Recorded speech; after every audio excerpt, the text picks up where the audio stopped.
नमस्कार दोस्तों, आप सभी का स्वागत है। आज का वीडियो बहुत ही महत्वपूर्ण होने वाला है। अगर आप इस चैनल पर नए आए हैं तो प्लीज़ चैनल को सब्सक्राइब कर ले फ्री में और वीडियो को लाइक ज़रूर करें। तो चलिए न्यूज़ की शुरुआत करते हैं। पीपीओ यानी पेंशन ऑर्डर सर्विस पेंशन या पारिवारिक पेंशन पाने का सबसे महत्वपूर्ण दस्तावेज है। यदि पेंशनर्स के पीपीओ में पत्नी का नाम और जन्म दिनांक सही तरह से दर्ज है तो उसे संयुक्त रूप से अधिसूचित पीपीओ या जॉइंट पीपीओ कहा जाता है। यदि कोई जॉइंट पीपीओ पहले से उपलब्ध है और पेंशनर्स की मृत्यु हो जाती है तो उसके बाद में विधवा को अलग से पीपीओ नहीं मिलेगा, वही उसका पुराना पीपीओ ही रहेगा।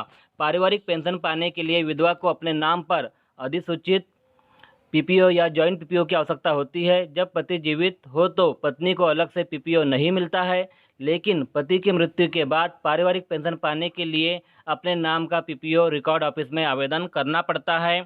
आपकी मृत्यु के बाद आपकी पत्नी द्वारा फैमिली पेंशन पाने के लिए आपको जीवन काल में 3 बातों को सुनिश्चित करना चाहिए।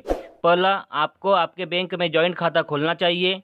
आपके पास एक जॉइंट पीपीओ है जिसमें आपके पत्नी का नाम और जन्म तिथि का सही उल्लेख होना चाहिए। इन 4 दस्तावेजों में आपके पत्नी का नाम और जन्म तिथि सही होना चाहिए। वे दस्तावेज है: पहला पीपीओ, दूसरा पेंशन बैंक खाता, तीसरा पत्नी का आधार कार्ड, चौथा पत्नी का पैन कार्ड। अधिकांश पेंशनर्स के जॉइंट पीपीओ में पत्नी का नाम गलत लिखा होता है या लिखा ही नहीं जाता है, या जन्म वर्ष लिखा जाता है, दिनांक और महीना अंक जन्म तिथि में नहीं होता है।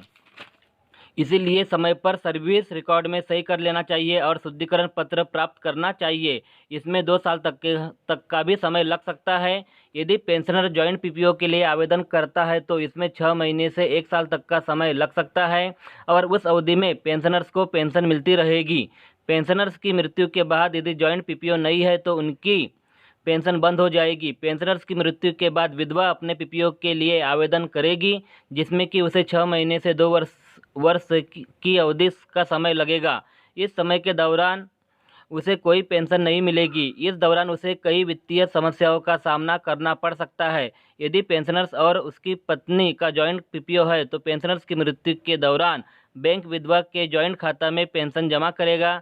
बाद में बैंक उस जॉइंट खाता को सिंगल खाता में बदल देगा। यदि उस बैंक में विधवा का सिंगल खाता नहीं है तो उसे सिंगल खाता खोलना पड़ेगा और बैंक को उसके खाते में पेंशन शुरू करने के लिए लंबा समय लगेगा। तो इस तरह की समस्याओं का सामना न करना पड़े, इसीलिए पेंशनर्स को पहले ही इन सारी बातों का ध्यान रखना चाहिए और अच्छे से पीपीओ उसका होना चाहिए, ताकि उसकी मृत्यु के बाद में उसके पत्नी को किसी तरह का समस्या का सामना न करना पड़े। धन्यवाद।